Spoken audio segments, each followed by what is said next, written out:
আসসালামু আলাইকুম ওরহমতুল্লাহি ওবারাকাতুহু। আজকে বৃহস্পতিবার রাত।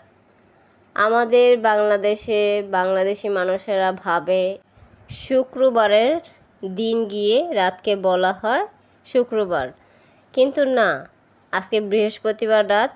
আর এই বৃহস্পতিবার রাতকেই বলা হয় শুক্রবার। আর শুক্রবারের দিন গিয়ে যে রাত হয় সেটাকে বলা হয় শনিবার।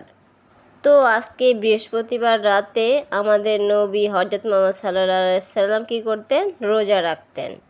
আজকে বৃহস্পতিবার, আর এই বৃহস্পতিবার রাতে আমাদের নবী রোজা রাখতেন এবং সোমবার দিন রোজা রাখতেন।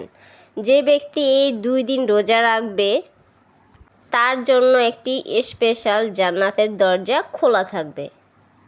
যে ব্যক্তি এই দরজা দিয়ে প্রবেশ করবে একবার, তার আজীবনের জন্য তৃষ্ণা মিটে যাবে।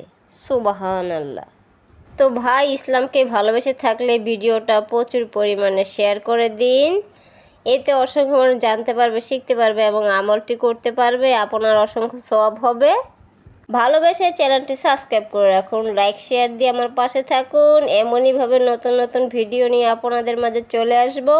সেই পর্যন্তই সবাই ভালো থাকুন, সুস্থ থাকুন। আল্লাহ হাফেজ।